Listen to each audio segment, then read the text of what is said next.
So let's say you found a skeleton. How would you tell it to represent you personally? How would you decide? Well, interesting question. I don't know. I'd have to do some research on that.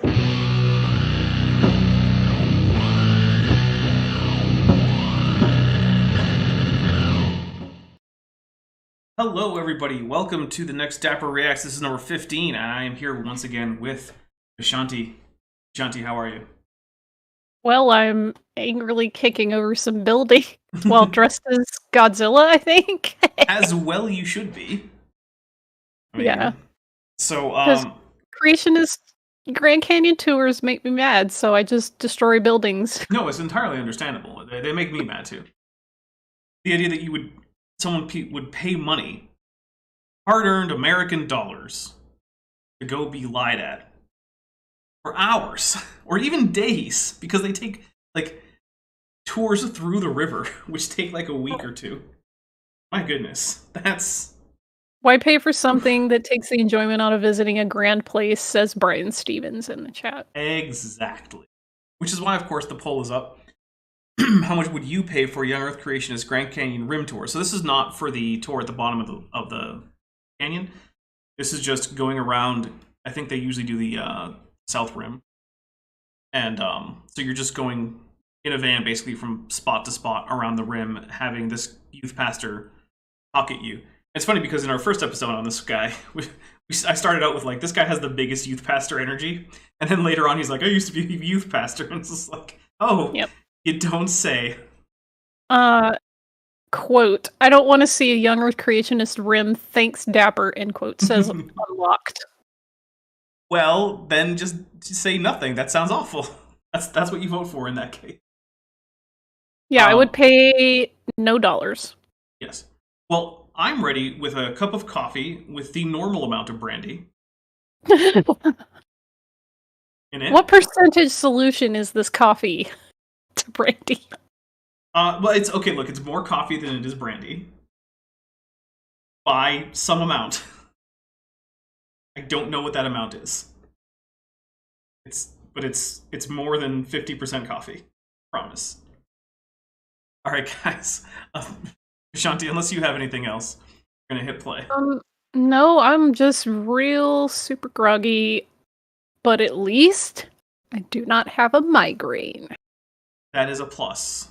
Thanks, modern medicine. Yeah. Well, look, I was a little worried about the show, although I didn't mention that, because I'm like, that's the last thing that anyone needs to worry about while having a migraine, but I was like, uh-oh, I have to find a new guest. Generally, mine don't last more than 12 hours at the most. Yeah. It's been very, very uncommon that they last more than like a day, so... Well, I'm glad it's all cleared up now. We're going to hit play, and hopefully this guy doesn't give you another one. Here we go. Bringing in fantastic geologists like Dr. Andrew Snelling here with us on these river trips. Okay, so in case you guys don't know, Andrew Snelling just lies. Like, that's his technique, is just to lie. The next time you play an Andrew Snelling clip, if you ever do again, you need to put the Pinocchio theme song, like the little, I got no strings to hold me down, because he just lies. Yes, and then I will totally not get a copyright strike from Disney. Why don't you just do what they did for Age of Ultron and like slow it down and like pitch it down or something? And you know they're owned by Disney, right? I know that. Okay. I'm just saying.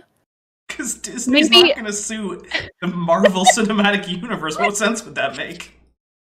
I'm just saying that was a very cool arrangement. Look, it was really cool, and James Spader did a great job. Yes, he did. I'm neither James Spader, nor am I owned by Disney, so... Okay, well maybe if the yodeling collab goes well, we can record, like, the Pinocchio version for Sludge Metal with me and Bent, so we'll see. Yes, that is less likely to get me a copyright strike. Yeah, surprise audience, there is a potential collab coming for Yodels. Yes, so hopefully look forward to that. Hopefully soon-ish, maybe? I don't know. Anyway, we'll see. Yeah, so Andrew Snelling just lies. I've seen him lie to people about where fossils were found. And by that, I mean, like, I just Googled the name of the thing that he showed a fossil of. The fossil was the first image hit. And then I just looked up where it was found, and he'd lied about it. Like, just blatantly lied. He will do things like, he'll say that a formation doesn't have any brittle fracture marks or cracks in it, and he'll show pictures of the formation in which he has positioned people around it, presumably for scale or something, except that when you go and look at USGS pictures of the same formations, you'll see that there are big brittle fracture cracks right where he has suspiciously positioned humans. Weird. Weird.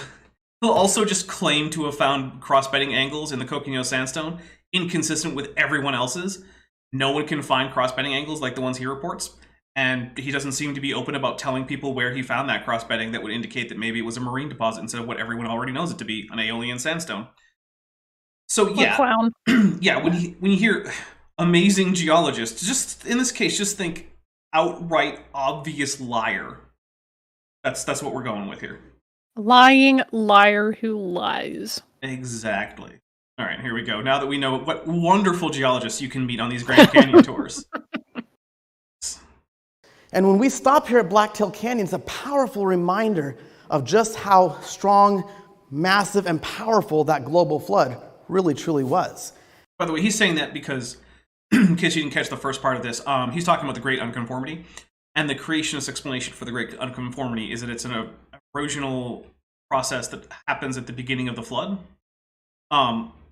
Which doesn't really line up very well with the idea that we have what they're going to call more or less like in situ deep water environments that are deposited in flood rocks. It's like, well, how would that happen if it all got eroded away and now it's being mixed up? Wouldn't it all be like mixed up? And the answer is no, shut up, don't think about it. So Don't worry about it. yeah, it'll be fine. Okay. If It's you just haven't like read the shh, Right, exactly. All right. Oh, by the way, guys, do hit like. I'm noticing that about half of you haven't.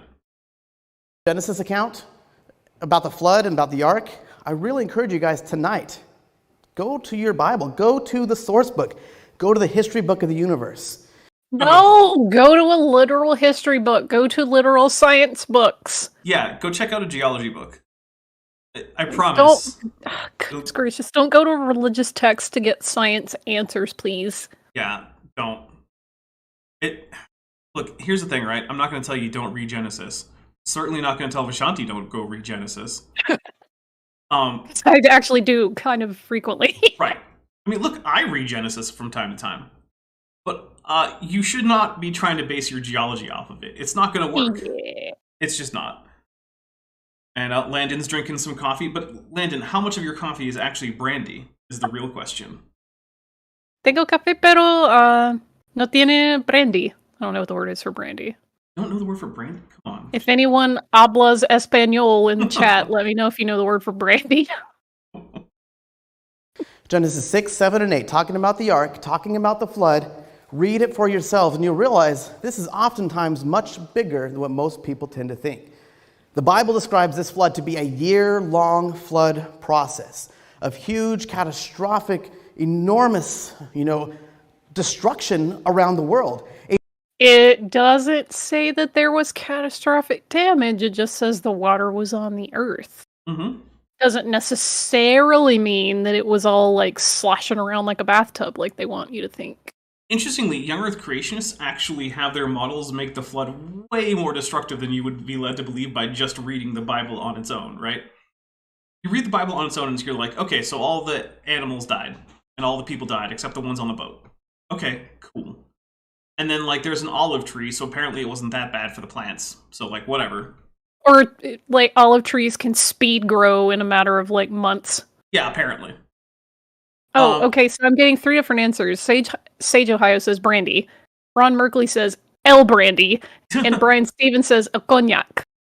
Okay, well, wouldn't El Cognac be, like, the cognac type of brandy? Because cognac is, like, a kind of brandy. Goopoo says Spanish just borrowed the English word brandy. So, okay. Okay. I'll take your words for it. I'm not going to check. I don't care right now. I'm too tired. So the thing that's ironic to me is how much more destructive creationists make the flood in their models to just make the thing make the barest bit of sense.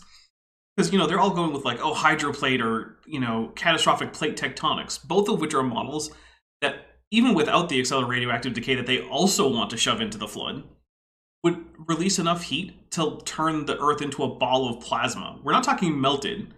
We're not even talking vaporized. We're talking no more chemistry, because now all you have are unassociated atomic nuclei and electrons buzzing around in a ball of plasma. So we created the sun. Yes.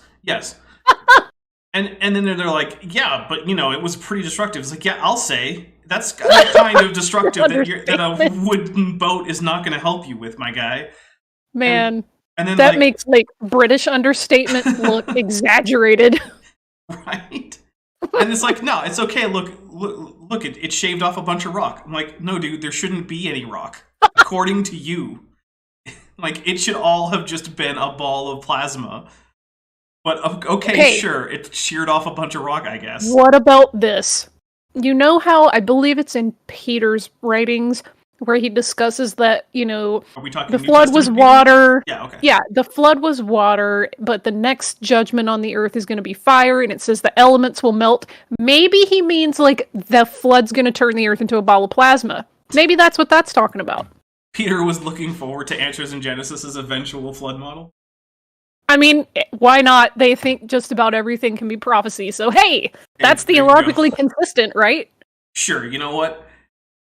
Peter from the New Testament now predicted AIG. Why not? Alright, let's see what else our friend, what's his name anyway? He's got a name somewhere. We forgot his name. Nate Loper, it's Nate Loper. I just thought youth pastor. Yeah, well, yeah, he does just look like Mr. Youth Pastor. Theros Rex for $5 says, as someone with a geology degree, these idiots are just a constant source of pain. Every single sentence makes me internally scream, ah! Oh, man. Look, I've learned way more geology than I ever thought I would ever know just running this channel.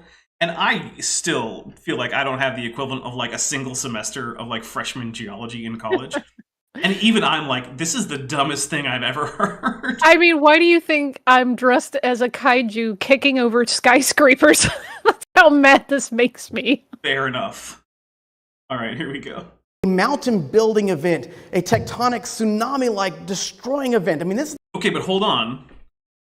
Just a few weeks ago, a different creationist told me that the continents would be worn smooth in only a few million years because of the constant rate of erosion.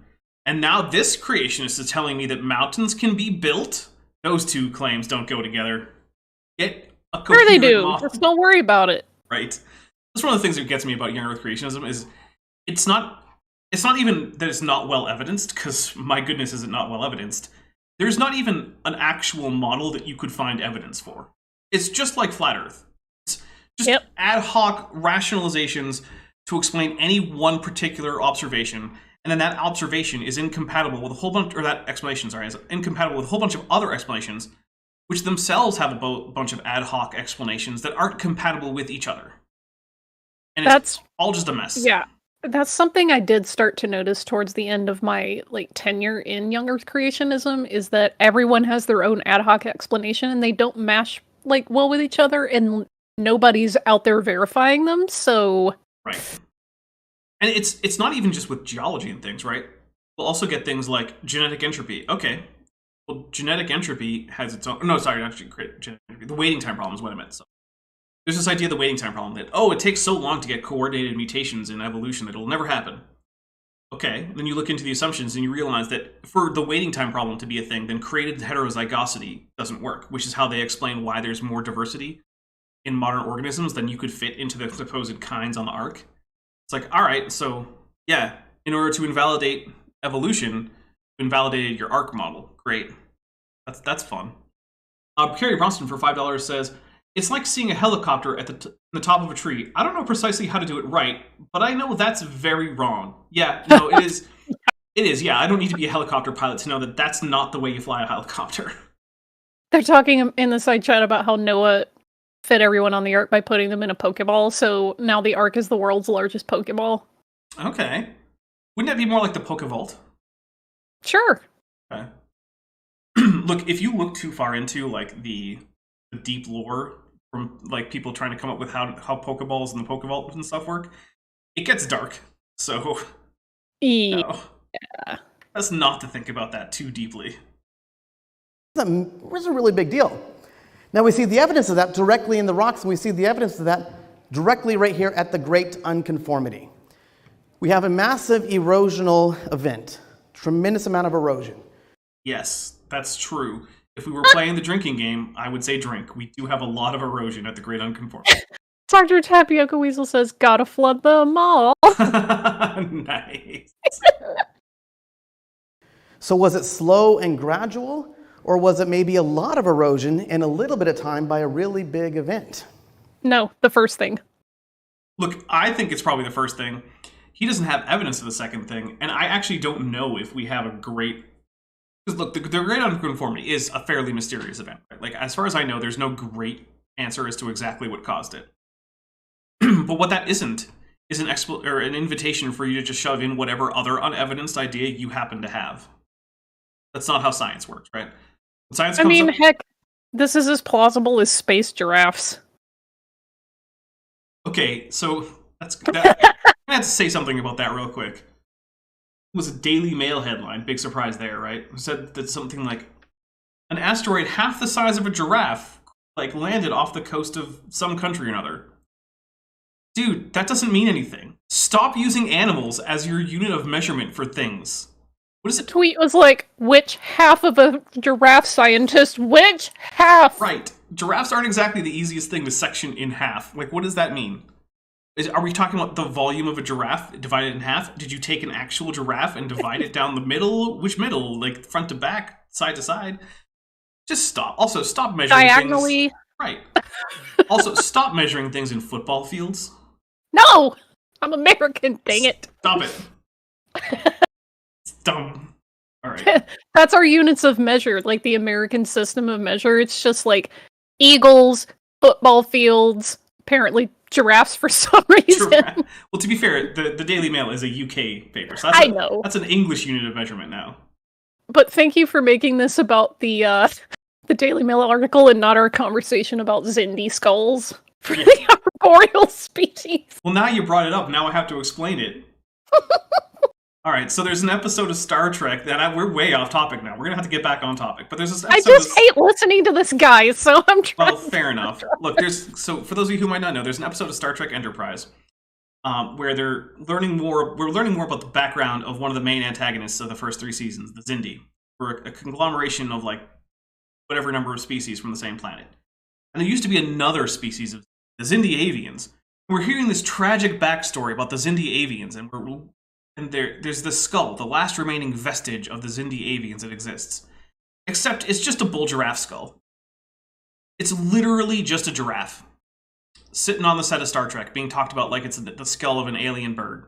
And I remember Incredible. seeing that, and I was just like, that's just a giraffe, and I couldn't get past it, because it's just a giraffe skull, right?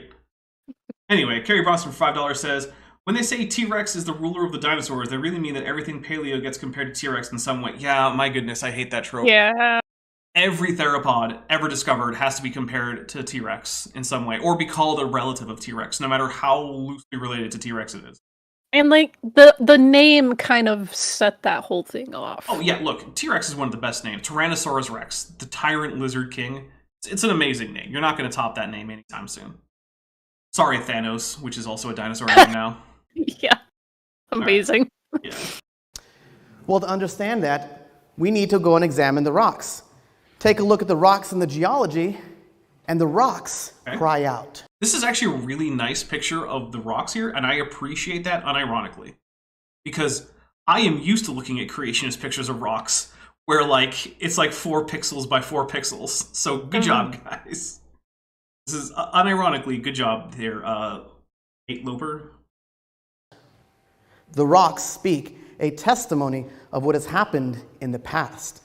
Okay, well, what I'm seeing here is some kind of conglomerate here at the base of the, or at the top, I guess, of the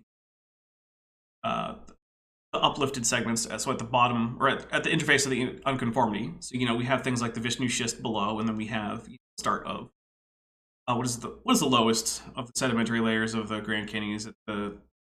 You are asking the wrong person. Bright Angel Shale? I feel like that's the second one up. Whatever. But no, I mean, I've seen some kind of... So yeah, I guess it wouldn't be the Bright Angel Shale since this looks like a conglomerate. So, I mean, look, if you were to say this layer right here, right above the unconformity, might be a flood layer, I would say, look, that's a reasonable idea because it looks like a conglomerate and it looks like it's roughly graded. So it looks like we do have larger stones at the bottom and higher stones up at the top, which is the kind of thing a flood does, right? So, okay, but then you go a little bit higher and it's like, oh, right, but that doesn't keep up going through the whole Grand Canyon. That seems like a problem. Let's see what he talks about.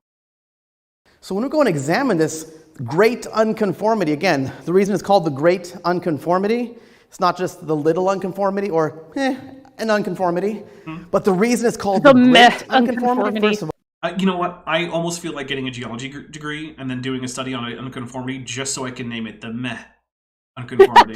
It's like an abbreviation, the MEH, each one stands for like a proper Latin title. Yes, that would be awesome. All right. Huge amount of erosion, huge amount of missing rock, and this is a worldwide physical feature. Okay, look, it's a widespread physical feature. As far as I know, it's not actually like worldwide, but maybe I'm wrong about that. There are geologists in the audience. Let me know. Uh-oh. A worldwide physical feature? Yeah. Oh my goodness. To have a worldwide... Oh, okay, it was the Tapete Sandstone, not the Bright Angel Shell. I was right the second time. The Bright Angel Shell is the one right above that. So yeah, this would be... I love that people are naming their favorite dinosaurs in the chat. Okay. And Landon Knoll says my favorite dinosaur is Dapper. Aw, thank you, Landon. No. Also, yeah, Nathaniel Gray, you can't say Stygimoloch is your favorite dinosaur. You have to say Pachycephalosaurus. You can say I like them most when they're juvenile. That's fine. Because yeah, Stygimoloch, junior synonym of Pachycephalosaurus, man. Which, interestingly enough, caused a bit of a stir in the UK when Jurassic World, when the first Jurassic World movie came out, because they shortened Pachycephalosaurus in their little command center to Pakis, which is in fact a slur against people from Pakistan. Yeah. So yeah. Hey, maybe get like, you know, an international team of like people who know what slurs are, so that way you don't shorten the name of a dinosaur into a racial slur. Let's see. Nathaniel Grace has been a member for 7 months at the Tetrawild level. Says, since Stygimoloch is a junior, could it be reused? I believe the answer to that is technically yes, but I believe it's unlikely. The reason that it's unlikely is because it would be easy to confuse it with the specimens that had been referred to Stygimoloch in the past.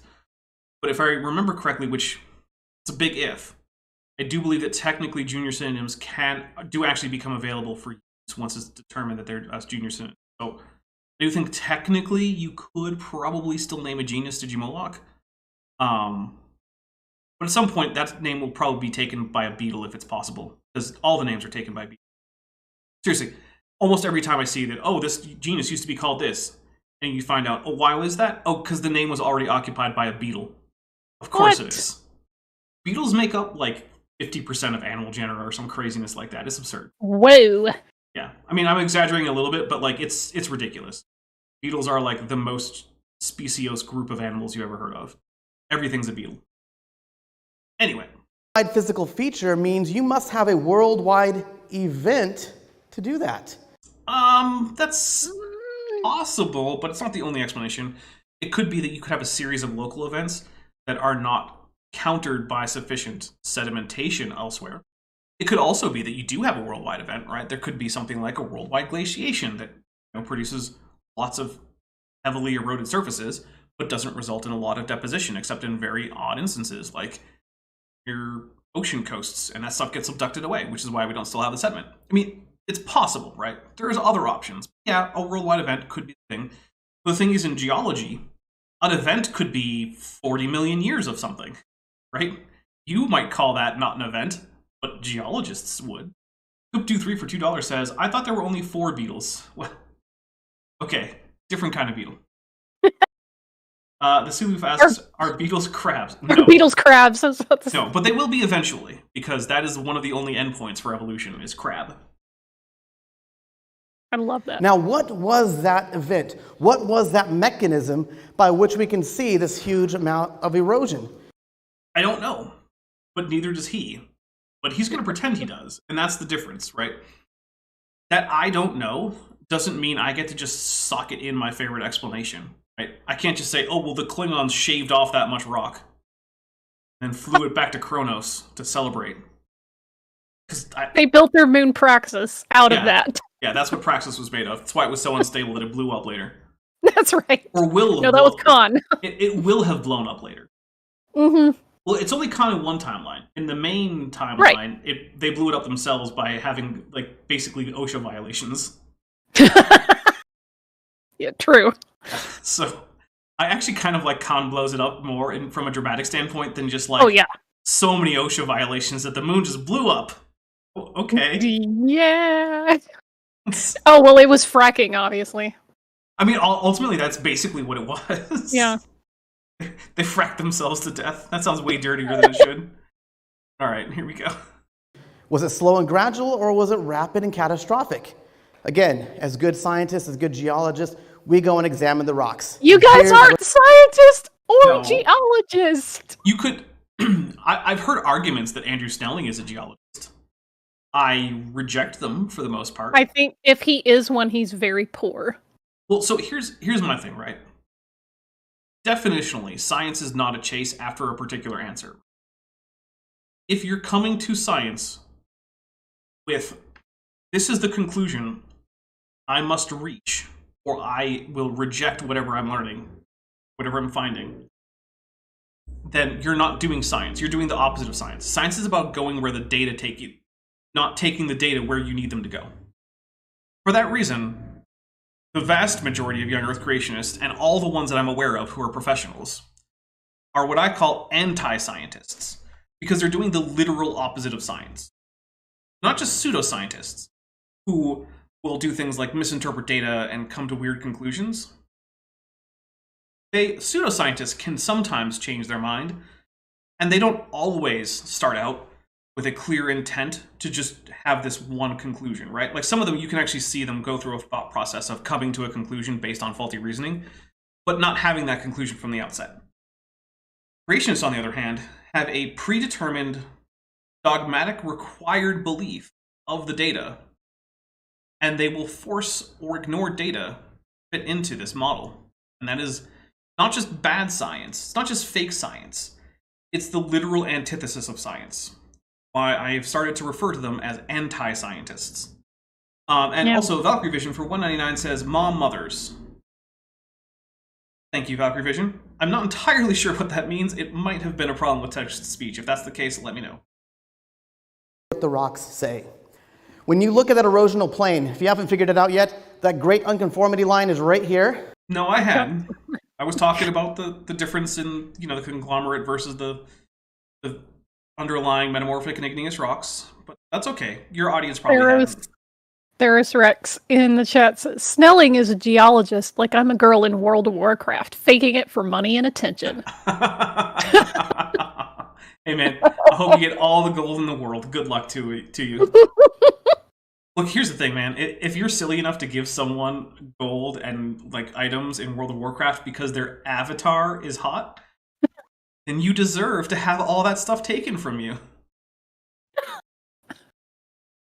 Everything down here, kind of tilted, angled rocks, schists and quartzites and veins of granite sticking up. The beginning of the Tapete sandstone is right here, going on up for hundreds of feet. Look at all this ground up, churned up, broken rocks. Yep, we already commented on it, but I guess to be fair, he didn't hear that, so... Quartzite rocks, quartz rocks, all kinds of very hardened rocks embedded within that erosional plain. This is a destroyed surface. This is not 1.2 billion years of gradual erosion. This is a destroyed landscape. And in fact, when we look closer, we can find numerous rounded rocks and stones embedded within that great unconformity. Now here's a small example for scale. Some of those features are smoothing, which, correct me if I'm wrong, doesn't happen under certain like water conditions. Like if you get smooth pebbles in water, that tells you what speed the water was moving at. Am I correct? So generally speaking, smoothness of stones in deposition tend to indicate how distant it traveled, rather than how fast the water laid down. Things like level of grading, fineness of lamination, and things like that tell you more. Also, things like interlacing in cross-bedding. That stuff tends to more closely relate to energy levels than does just the actual the roundness. Because the thing is, like, you could have a really fast-moving but very short stream. That's going to deposit relatively jagged grains. Yeah. Whereas you could have a a very slow-moving stream that's a very, very long one, and that's still going to usually produce pretty smooth grains. Now, of course, that's me, the guy who's never taken a geology course in his life, so feel free, any geologists out there, to correct me on that. That's my understanding. And the whole thing is he's showing these different layers, and he's going, look at this one specific part, that's a destroyed landscape, which, okay, cool. What about all the other layers that aren't destroyed landscapes? Why don't they all look like a just jumbled mess? Right, and that's the thing, is like, I could buy that this is a flood deposit, right? Sure. That's not the craziest thing, because like you said, it's full of much bigger stones that are mixed up into it. So yes. Oh, Valkyrie Vision, who's been a member for 2 months, said she meant Mom Mothra. Oh, there you go. Or maybe she meant Mothra. Look, YouTube has really big accessibility problems for the visually impaired, and I really don't like it. So, yeah, I appreciate it, Valkyrie Vision. I'm sorry about the horribleness of YouTube's accessibility. I've actually left the messages about this. But, yeah. But yeah, that's the thing is, like, okay, if you want to focus on the Tapete Sandstone, you know what? I'm willing to say, sure, it's a flood. That's a flood. Okay, let's talk about the Bright Angel Shale. Oh, there we go. Hang on. Theros Rex answered me. Smoothing indicates how long a rock has been tumbled in water or within or beneath a glacier. Same for fineness. Whatever we're looking at looks to be a metamorphic deposit. Those fine layers have been squished hard around the big ones. I think that's roughly in line with what I was saying. Sure. It's determined, like, the roughness is more about, like, how long it was. Yeah, I was like, yeah, okay. In my very tiny geology brain, which is very, very, very tiny, I was thinking, hey, rock tumblers, create smooth rocks. So if you've got rocks in these deposits that are more smooth than they are rough, it means that they've been in there a long time. In certain conditions. Well, if they were actually already in like, once you're in a cementing formation, unless you're exposed to, like, the surface, you're probably not going to then further weather. Well, I think where my brain was going with that, which I am very undercaffeinated, is that the rocks had experienced certain conditions before being covered up with the finer sediment. So, but. All right, here we go. This rock is about the size of your fist right here. We find lots and lots of round, smooth stones and rocks embedded within this Tapete Sandstone, oftentimes plucked up from rocks underneath and incorporated into the grinding, churning processes. Nice rounded rock. That's another piece of quartz or quartzite right there. Quartzite is a very strong, hard rock. It takes a lot to round it down smooth. Now, again, Ken, they're a pretty clever bunch tonight, right? You guys are pretty clever. Where do we typically find round and smooth stones? Ocean? Wait, we have to ask. Oh no, because I don't have options. Well, I'm going to put the ocean in as one of the options. All right, so we're gonna do a new poll. And we're gonna ask my audience. By the way, the old poll: how much would you pay for a Young Earth Creationist Grand Canyon Rim Tour? Nothing. That sounds awful. Won at 77%. $50 per person was 16%. $200 per person was 4%. I'm kind of surprised. And more than $200 per person was 1% with 68 votes. So someone out there is really, really wanting to go on a Grand Canyon tour with Young Earth Creationists. But here we go. Start a poll. Where do we find streams, ponds, ocean, and I like turtles? I'm going to do some of that. We're going to do streams, ocean, Young Earth Creationist brain cases, and then we'll do I like turtles. Yay. All right. There you go. That's where do we find smooth rocks? Now he's gonna, like, give a question and answer kind of thing, like, really soon. So he's gonna spoil it for us. But still, get in your votes, not based on what he's about to say, but based on what you think right now before he says it. Where's my mouse? There it is. Okay, here we go. Waters, right? Fast water or slow water? Yeah, as we already went over, it's not so much about the speed of the water as it is the amount of time that it takes for the smoothing to occur. Now, granted, if it's super fast water, it can smooth, over a shorter distance. But you can get very smooth rocks in very slow-moving water.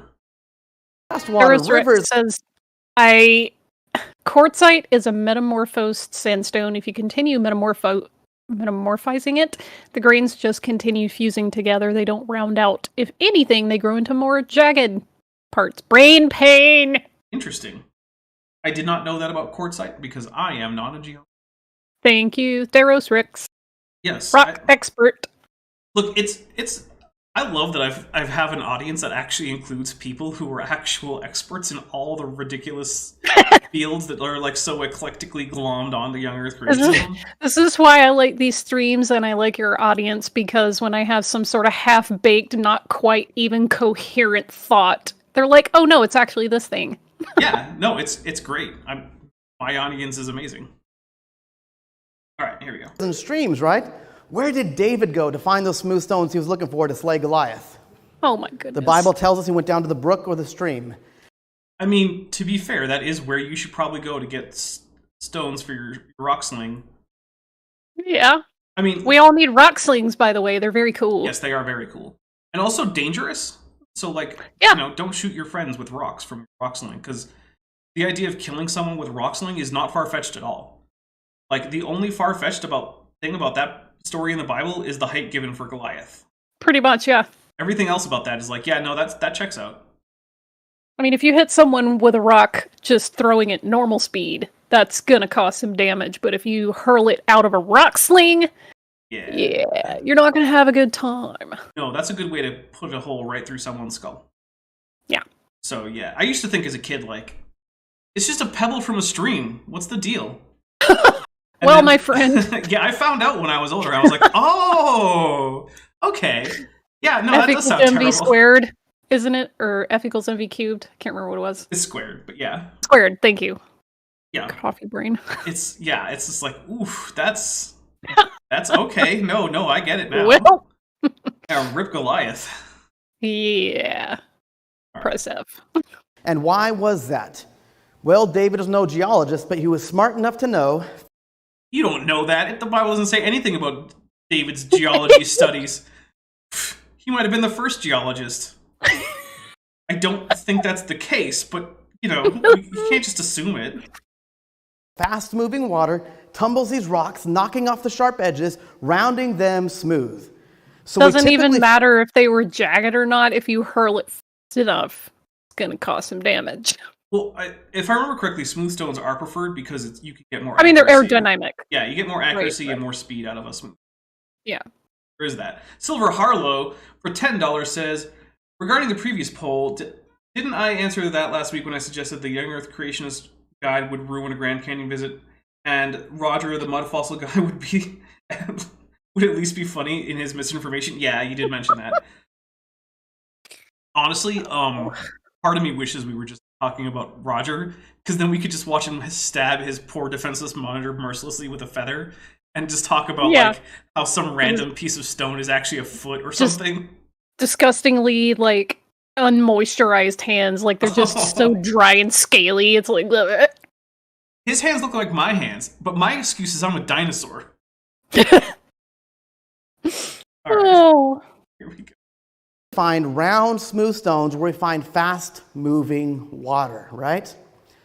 So when we look at this great unconformity... Why aren't all flood deposits full of smooth stones? As it turns out, there's a good reason for that. It's because floods actually typically don't last long enough to smooth out the stones. Weird, right? Also, I guarantee you that there are plenty of smooth stones in the Mississippi. Yep. We can see that it incorporates numerous round... Yeah. I remember crossing it. That was weird for the first time in my life, and I was like, oh, I'm crossing the Mississippi. Did you drive across the big bridge on I-40? No, I was much farther north. Oh, okay. Little bridge, because at that point, Mississippi is actually not very impressive. It's not very mighty. Dude, both the bridge across I-40 in Memphis and the one that goes like across I-10, like further south, those are both impressively long bridges, and that river is ginormous. Yeah, I was there before most of the tributaries had joined it. Okay. Yeah, it was kind of, oh yeah, this is the Mississippi. That's really cool. And I mean, look, it was bigger than most rivers I'd encountered up to this point in my life, but it was nowhere near as big as it gets farther south. Anyway. Stones and rocks within it, what does that tell us scientifically, geologically, observationally about the way this Tapete sandstone was laid down?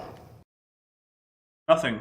Because the thing is, those stones don't have to have come from that direct location. In fact, one of the things I would like people to notice about the, or not notice, but be informed about the igneous and metamorphic rocks underlying that, it's mostly granites and schists, not quartzite.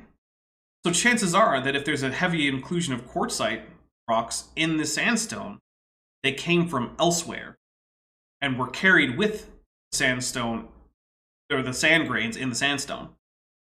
So the point that it seems like he's trying to make is that the Tapete sandstone is actually just directly made up from erosional material from the schists and granites below the Great Unconformity. But that doesn't seem to actually be the case. So, yeah, I don't know. Maybe I'm wrong. Maybe there's a whole bunch of quartzite that I'm just missing. But normally when I see things like, you know, the Great Unconformity rocks, it's mostly granites and schists. But hey, I'm not a geologist. Then again, neither is this guy. I do, however, happen to know that there was no global flood. I do know enough geology to know that. I really do want to know if we talk about anything above Tapete's land. Tells us it was not only laid down by water, but it was laid down by fast-moving water. Exactly. So, okay, does that mean that he's going to say then that conglomerates with jagged stones are not deposited by the flood? Because he set up deposits with smooth stone indicate Noah's flood, which means deposits with jagged stone should indicate the opposite to him, right? Don't worry about it. Yeah, don't worry about it. I'm sure that he won't then just say that that also indicates the flood, even though they're opposite things. He would never do that. Creationists would never indicate that completely diametrically opposite types of evidence would both indicate the same event. Now, that's only a small example. Oh, okay. Here's the real kicker, the real interesting thing. Nice. Not only do we find round, smooth stones and pebbles embedded within that Tapete sandstone, guys, we find boulders embedded within there, plucked up from other areas. Oh, not boulders! Gasp! Embedded within there. Some of these boulders are actually up to 17 feet in diameter. Okay. It doesn't look very smooth, so are we now saying that this is not from the flood? Because to me that just sounds like there was a glacier and then sandstone flowed in. That's honestly what this sounds like to me. Because glaciers are great at carving out lots of land. And, you know, the Cryogenian is basically the period right before some of our earliest fossil-bearing strata, which, you know, start up with things like the Bright Angel Shale. So to me, what this is indicating is, why not a glacier? Have we ruled out that the bottom layers of the Grand Canyon are what's left of a moraine? I don't know, but, like, it hasn't even been discussed as far as I can tell by this guy. So if I want that Grand Canyon tour, that would be my first question, is like, hey, how do we know this isn't just a glacial moraine? Get an answer to that? Because I've lived in places that are leftover glacial moraines, and they're full of boulders. Boulders from not around there. Silver Harlow for $5 says, there are places in the southern Mississippi where you so can't see the other shore that you're not, where you so can't see the other shore that you can't tell you're not looking at the sea. Wow, that is, I've never crossed it in those areas, I promise. Hoop23 says for $2, are they large boulders the size of boulders? Small boulders. Oh, large boulders the size of small boulders. One of the greatest memes ever. Oh, that was so amazing. If you guys don't know that one, just look it up. It's an amazing headline. Large boulders the size of small boulders fall onto road. Oh, thanks. Goodness. I mean, at least they weren't using giraffes. True. Large boulders the size of giraffes. What? Inkboy for €2 says, how many bananas is 17 feet? I don't know. I mean, a banana's like what? Like, I don't even know how long a banana... I've never measured a banana now that I think about it. Huh. I don't know. I mean, banana bunches I know are like 3 feet or so tall, aren't they? I think it depends on where you find them climate-wise and how far along in the ripening process they are. Yeah, I don't know. I could just be making that up. So bananas are like cubits, right? They're not a great unit of measurement. Although I have used the average radiation from a banana to measure radiation level, help people understand radiation. Because most people can conceive of like a banana, and they know that that's not a whole lot of radiation, and they've been in a grocery store next to like hundreds of bananas. So if I say like, hey, this thing is as radioactive as 4 bananas, like they're just like, oh, okay. It's actually not that bad. I'm like, no, it's really not. Yeah. Or I'll say like, oh yeah, the Fukushima disaster, released enough radiation to equal like a shipping container of bananas into the ocean. It's like, oh yeah. Now it's actually a few shipping containers, but still, when you're measuring in shipping containers of bananas and your number comes out to a reasonable number that might actually be on a shipping ship. Yeah. Although, have you seen that picture of the shipping ships? Yes. That's amazing. Hey, I heard you like ships, so I put a ship on your ship so you can ship ships while you ship. Exactly. All right, here we go. That's pretty big. Now, what kind of force or power of water is needed to move and to transport entire van-sized boulders? Glaciers. Yeah. We're not just talking about fast-moving water. We're talking about a lot of... Okay, fun fact. Glacial dropstones are also usually heavily smooth because glaciers are great at friction. fast-moving water. Or slow-moving ice. We're just going to skip over slow-moving ice as an explanatory mechanism, aren't we? Not even going to talk about it. Why talk about potential alternatives that you might want to rule out in order to actually make your case? No. You just go straight into the first thing that you think of that confirms your bias. And it annoys me because I've actually been recently, for the script I just finished today, like this morning, been reading a little bit more Darwin than I normally do. Because normally I don't read Darwin at all because it doesn't matter. Oh, you mean my cousin? Yes, your cousin Darwin. Yeah. So while I was reading the works of Vishanti's cousin, which again, I don't normally do because this is stuff that was published like 150 years ago. No one cares. But creationists care for some reason. But one of the things that really sticks out about his writing is that he's always anticipating potential problems that someone might have with his ideas and giving his reasons, like getting out ahead of it. Saying, hey, here's why I see that is a thing that you might bring up as a problem. Here's why I think it's not a problem.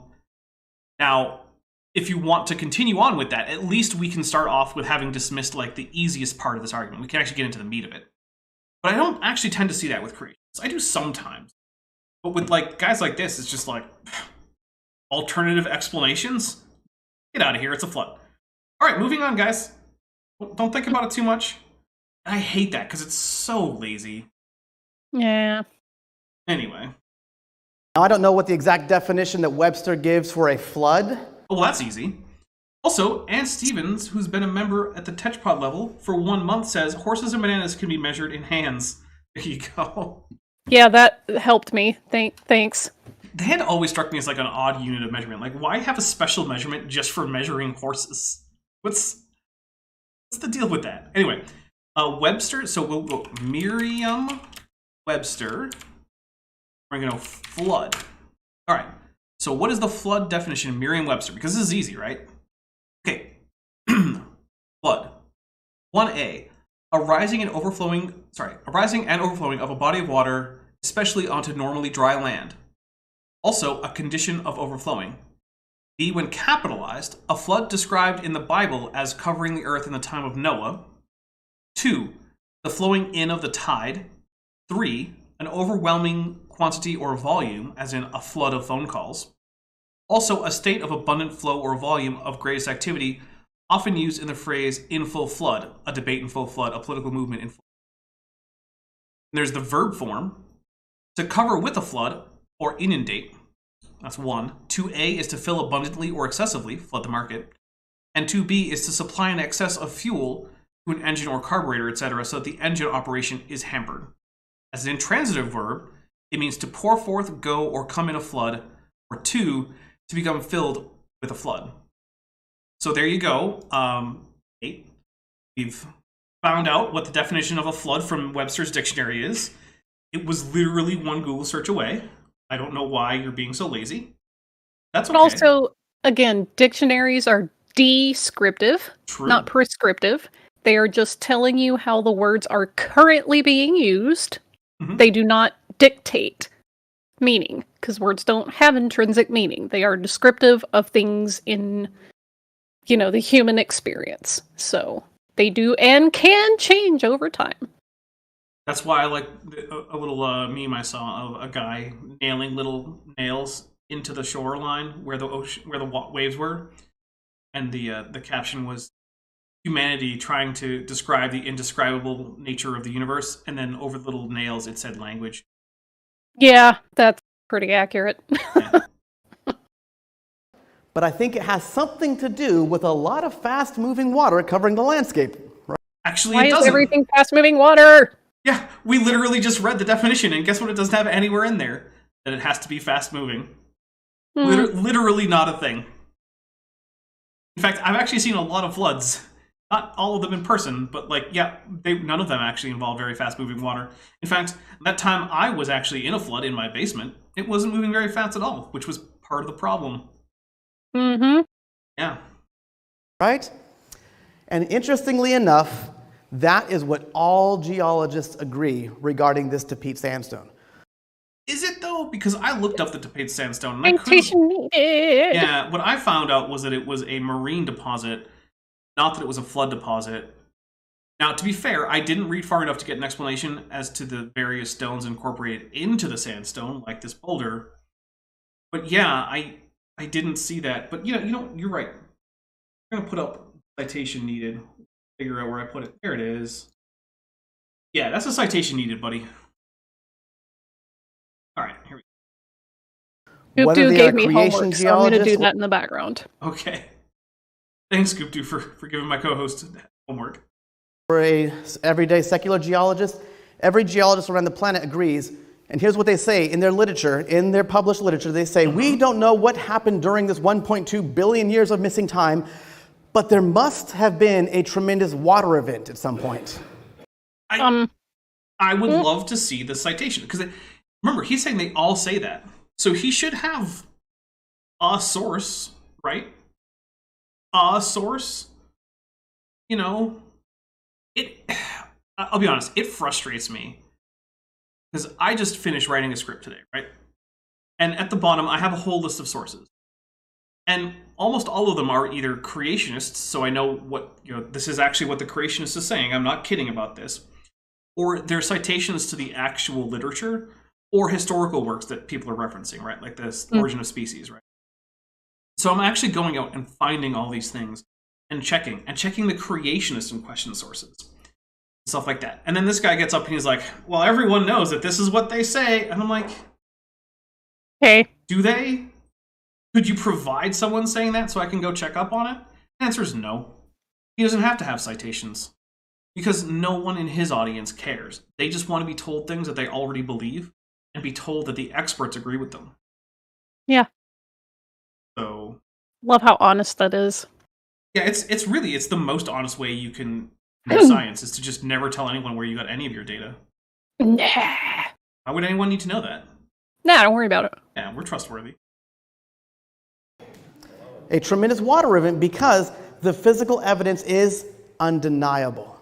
I mean, to be fair, my suggestion was glaciers as a possibility, and it is technically a water event. So Yeah. I guess there is that technically, but clearly he doesn't mean a glacier. He means something very different. Mm-hmm. And I'm not saying it was a glacier. I'm just saying, how have we dismissed this option? Because if you can't tell me how you dismissed the other options, I don't know why I should take your option so seriously. Pretty interesting.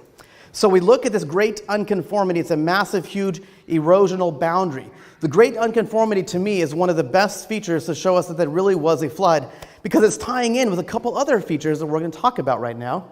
Oh, good.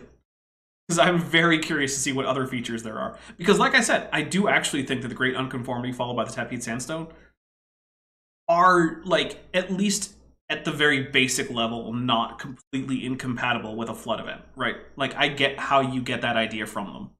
I don't think it's necessary, but I get it. Hmm. So the Great Unconformity, keep that in mind. If you want to take notes, you can write that down to leave it on for a few seconds later. This is going to be preserved for prosperity. I don't need to take. Unconformity, there you go. The next evidence I really love to point out is the Cambrian explosion. Anybody ever heard of the Cambrian? It's the Cambrian explosion. All right, I need more coffee before we talk about this one. So we're going to have a quick intermission while I go pour myself a nice stiff cup of coffee.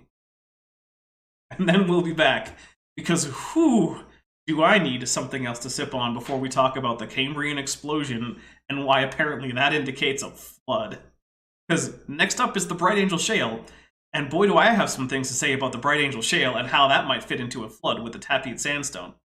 So guys, we will be back in just a bit.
So anyway, I was teaching this bartender how to play Fizzbin. Oh, wait, no, we're...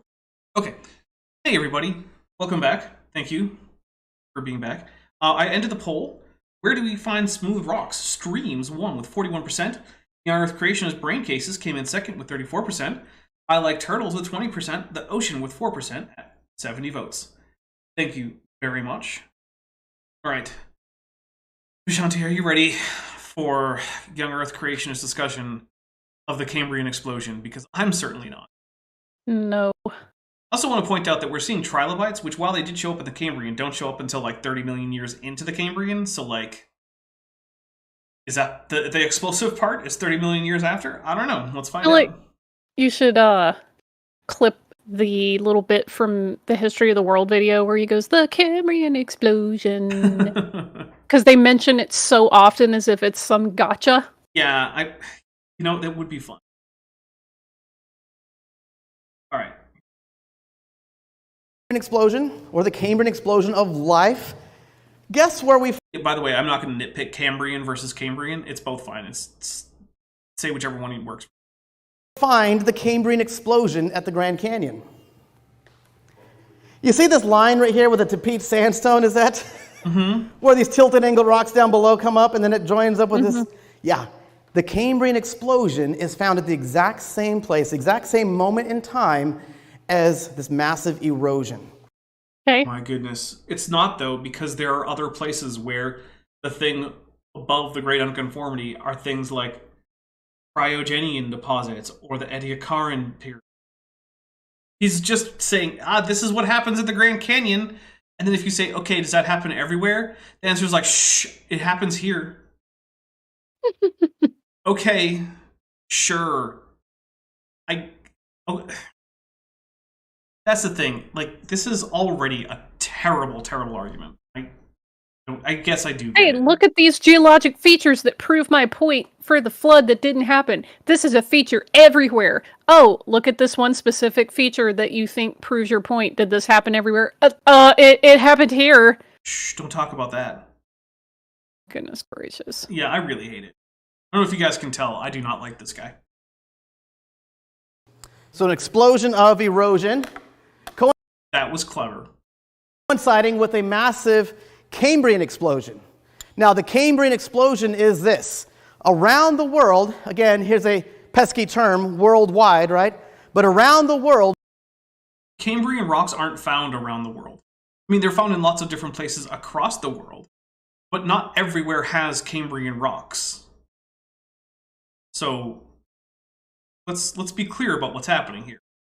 In many places where there are Cambrian rocks of the correct type, because remember, there are also non-shallow marine Cambrian rocks, which is what he's about to talk about, is shallow marine rocks. We see all these organisms popping into existence, although, given that we have clearly late decapods here, not all of them, some of these are definitely not from the Cambrian explosion, and also gastropods don't show up in the Cambrian, and yet we're getting a lot of gastropod shells, so even this slide is a lie.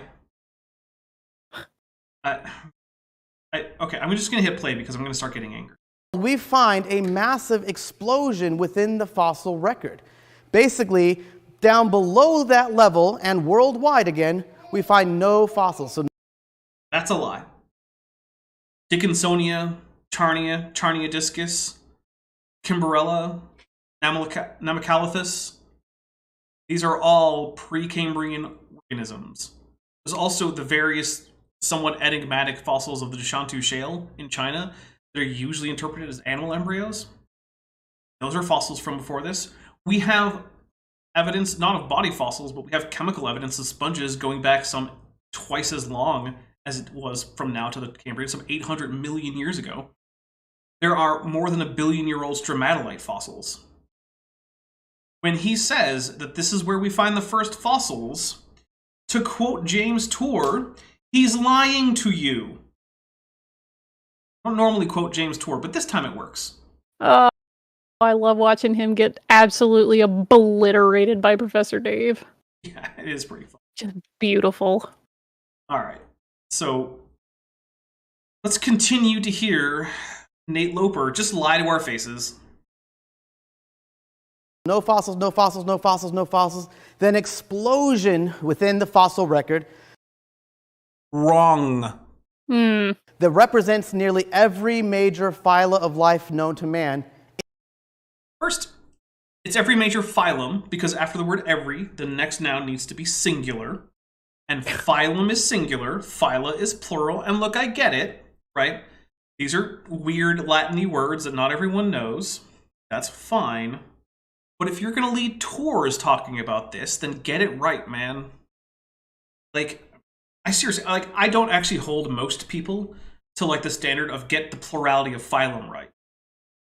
But I do if you're going to try and say that you're going to be an educator in the subject. Anyway, what is a phylum? So the problem is that while people have proposed definitions for phylum based on things like basic body plan or body architecture or things like that, under closer examination, that all just kind of falls apart. Because we have larger groups of phyla, like superphyla, that share even more fundamental aspects of body plan. And ultimately, I mean, even large groups, like all bilaterians, share certain aspects of their body architecture.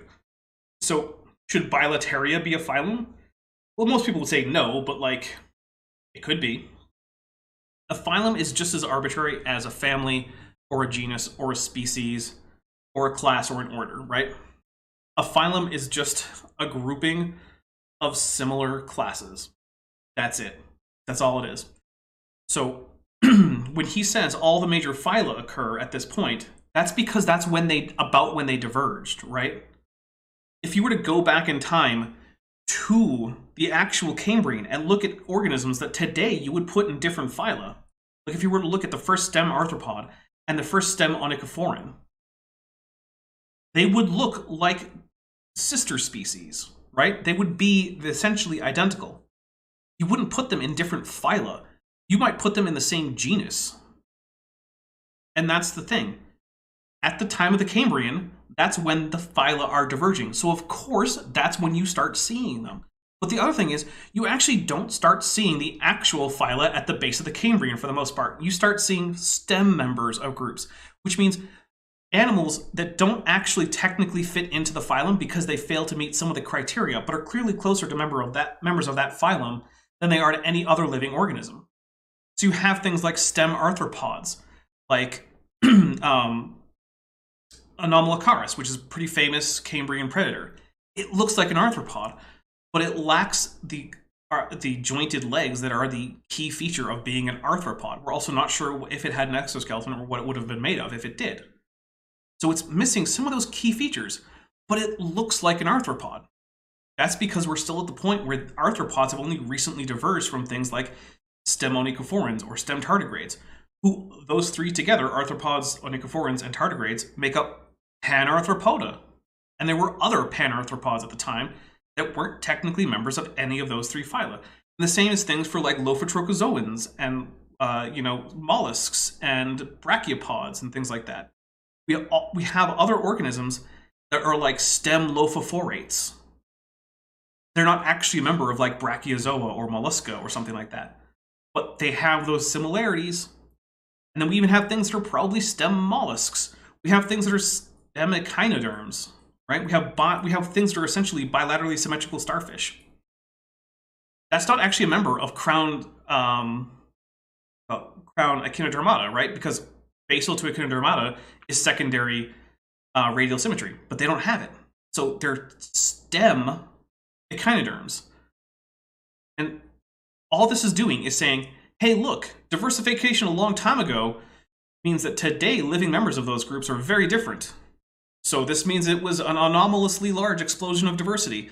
But it wasn't. The Cambrian explosion is just the first major adaptive radiation of animals in the fossil record. That's all it is. Question. Did lobsters, or I guess maybe that's a shrimp or something, did those look like that during the Cambrian explosion? No. Because that looks pretty much exactly the way like crawdads look today. No, so this is actually a picture of life that probably would have been around towards the early Ordovician. And the thing is, this is actually from the Santa Fe Institute, and I'm actually guessing that what they're actually trying to display is Ordovician life form. But this idiot doesn't know that. Because also that ammonite isn't Cambrian either. Like nothing about this says Cambrian to me. I completed Goopdoo 3's homework. Nice. So we were discussing dictionary definitions of floods and so forth, and Goopdoo said that if we wanted to know what the biblical definition is, shouldn't we look at the Hebrew? And I was like, yeah, we should. So I did. And the combination of words used there to create what we render as flood, it's the word that means to bring, which would make sense, and then it's bring forth in the sense of destruction, or you could just bring something like a gift, and then you use the word for water.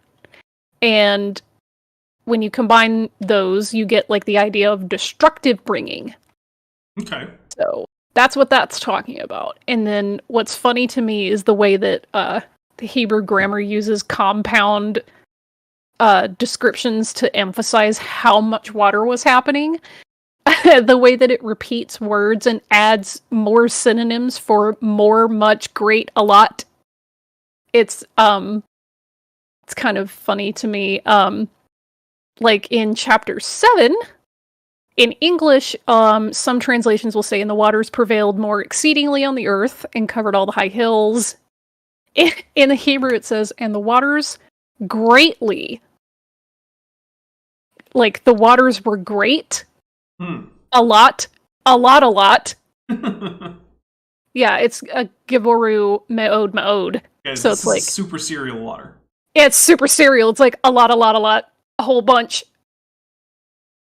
But it doesn't say that they were violently churning. It just, like, the only time I got any mention of, like, motion, it just says the ark was moving about on the surface of the waters. Yeah, taking at face value. Oh, sorry. Yeah. The whole flood story has always seemed to me like water comes up, water stays up for a little while, water goes down. Yeah, the way that I can see in the text is that it swells up a whole lot, and then, there's a lot of rain, and then it just recedes, like, remember, it goes back down. It's not like, explosions and torrents of, cascading water currents and stuff. Like, the only time you might get that is the fountains of the deep. Remember, guys, if your swelling lasts for more than 40 days, seek medical attention. Yeah, but the words there, it just means, like, the word for deep, it's like a primordial deep. Like, the same sense that the ancient Near East used their primordial water monsters and stuff. Like, that's the cosmic type of deep that you're getting there. And then it uses Rabbah, which means, like, super big. God's Great. letting Tiamat back in. Yeah, exactly. Tahom is the word they're using there for deep. And then fountains is just a variation on the word water. So, you've got, like, super primordial waters coming up, and then they burst forth, but it just, like, it's the word for, like, when you split wood, or you divide something, it just comes out in that manner. Like, when you tear clothing or something and split wood. I wonder if there's an etymological relationship with a home and... there might be. I would need to look that up, because I do remember looking up Tahom for a different thing at some other study I was doing, but it's the language that they're using there is pretty clearly a polemic against the common Near Eastern flood mythologies at the time. So, and that's something that Digital Hammurabi talks about a lot, is that they intentionally took that common narrative and flipped it on its head to tell a theological point. So, Inkboy says, water comes up, water comes down. You can't explain it. David B. 22585 says, loosely translated, it means lamest member of the seven. Yes, good. Oh, man. Good. All right, here we go. Let's get some more Nate Roper in. Instantaneously. Without... Instantaneously, by the way, means over the course of 50 million years. I want to point that out. That's why I mentioned that the trilobites that he showed in his first slide didn't come about until 30 million years into the Cambrian. I didn't read the chat while I was explaining all this crap, and Ugly German Truth says bigly, and I'm like, yes, that's bigly. Exactly what that word, if you were going to translate it in my modern ridiculous way, you would use a whole lot greatly. Waters came bigly. Waters came bigly. All right. Evolutionary precursors leading up to it. Oh, no evolutionary precursors, so we don't have things like Kimbrella or Namacalathus or Dickinsonia or any of these. Gray. We don't have these things. These are just fake news, guys. The Ediacaran fossils don't exist. So this Nathaniel Gray massive says, Cambrian did Noah recognize the bodies in the water? No, you do not recognize the bodies in the water. You do not.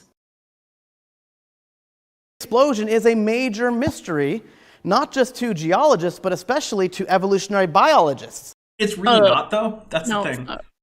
Now, there are unanswered questions about it, like what exactly are the links between the Ediacaran biota and the later Cambrian biota? Like, that's a thing. That's a question. We don't have all the answers there. No one does. But that doesn't make it like the grand mystery of how could this possibly have happened. We can't explain anything about it. It's basically like we were talking about before with the pyramids, not on this show, but like it's not a mystery in the sense of like no one knows how this could possibly have happened. It's more of a mystery in like, well, we have a whole bunch of plausible options. We just don't know which one is which, or which one is the right one, I mean. So, yeah. Like, there's, like 4 or 5 different ideas of exactly how you connect various things to from before the Cambrian into the Cambrian. We're not sure exactly which one of those ideas is right. But yeah, it's not like it's some big problem for evolutionary biology that over the course of 50 million years, a whole bunch of organisms radiated into various niches, usually because the niches open up for the first time in history. Mm. And the reason is there a consensus that the Cambrian explosion was the first explosion of like radiated, I don't want to say kinds because bad connotation, or is there a possibility that this is the one that we have evidence for, and there might have been some prior to that?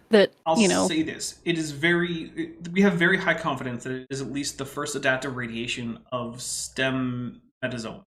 Okay. Not stem metazoans. Sorry, crown metazoans. Sorry about that. Okay.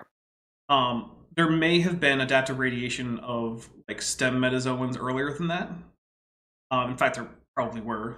And there may have been some interesting things going on with some sponges, cnidarians here and there. But in terms of especially eumetazoans, like crown eumetazoans really take off in the Cambrian, really probably the first time.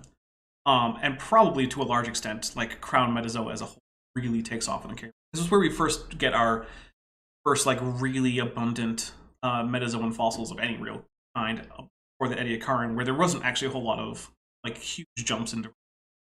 And then, of course, this radiation actually then goes into Ordovician, right? Like, it continues on for a while. I'm not trying to give them ammo or anything, obviously. It's just a case of, hey, listen, we're going off the stuff that we have, not stuff that we want there to be. And you can't just go off making claims about things that you want to exist when we don't have them. Yeah. Also, the Avalon explosion was mentioned by Nebulon. My recollection is that is not necessarily like like crown eumetazoans.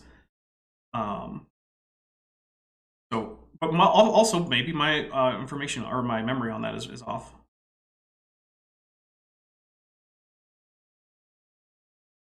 Yeah, that is. So the problem with the Avalon explosion is, it's not clear that it's actually crown eumetazoa. It's like probably a bunch of stem eumetazoans with some crown eumetazoans mixed in.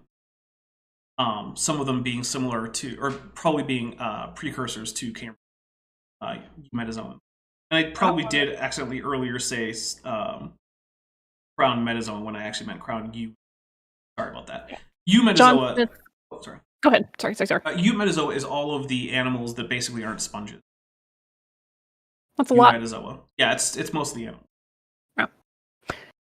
So John Smith says, you aren't 100% sure? Gotcha! That proves my very specific interpretation of a very specific version of one of the thousands of existing God concepts.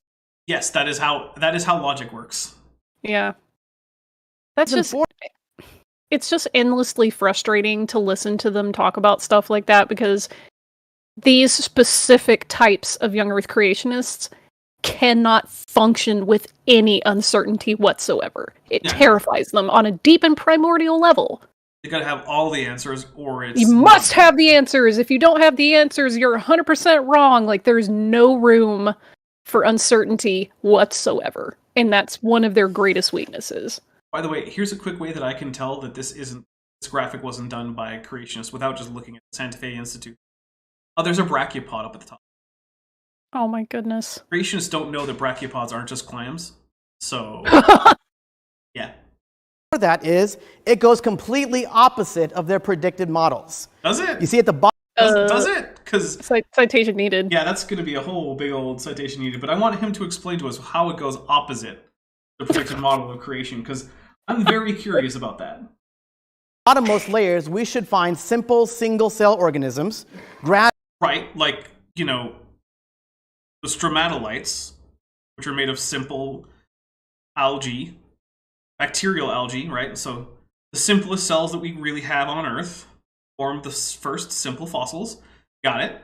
So prediction confirmed. Gradually, eventually working their way up through the fossil record. Right, so then we get things like first sponges, and the first cnidarians, and then we get into Avalon explosion, or the Ediacaran period, where we get sort of our first real bit of radiation of, like, stem eumetazoans. Okay, so far so good. Becoming more and more complex over That's true. Hey, Kimberella, Dickinsonia, Wiwaxia, these are all more complicated than the earlier sponges and cnidarians. time. But that is not what we find.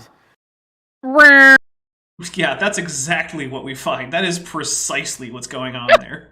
Like, dude, stop pissing in my face and telling me it's rain. I can tell the difference. Goodness gracious. What we find basically is nothing, nothing, nothing, nothing, nothing, then Oh, I forgot. Stromatolites, sponges, cnidarians, Kimberella. These are just things that don't exist, guys. Goodness, it's literally just that wrong. Right? Yeah, it is just the song from Scrubs about being Holy wrong. moly. Goodness. I want to curse, but I'm being nice because I don't want your channel to, like, demonetize. But gosh, I want to curse. My inner monologue right now is just a bunch of special symbols. Has it gone to the point where you changed the font to Wingdings yet? Yeah, I mean, it's literally wingdings in my brain right now. Just a constant, like, speech bubble above my head of just those. And then there's Landon with the Nebulon with the sponge emojis. Nice. Sponges are fake news, everybody. They don't exist. Are you talking about some kind of animal with no tissues and with a silicate internal skeleton? That's nonsense, everybody. I have you now! boom, everything. And No, not everything. Let's look at some things that don't exist in the The Cambrian that do now. opposite of that! So let's see. Are there bryozoans in the Cambrian? No, there aren't. Are there rotifers in the Cambrian? No, they don't show up until the freaking Cenozoic. Bryozoans don't show up until like the middle of the Mesozoic. So, no, we don't have everything at the Cambrian. So, what's up with that? Why is that? Also, if the Cambrian is just a result of a flood, and the Cambrian is basically like all these animals are existing in like shallow marine environments, how come we don't have modern shallow marine things? How come there's no flounders in the Cambrian? What's up with that? Weird. I love flounder, it's delicious. Have I had flounder? My mom used to make that for us when we were little, and that was one of my favorite things that she would make. She would make fried flounder. It's delicious. You know what I haven't had in a long time is swordfish. I could go for I don't think swordfish is kosher. have scales. I'm pretty sure it's not. Does it? I mean, that kind of fish normally does.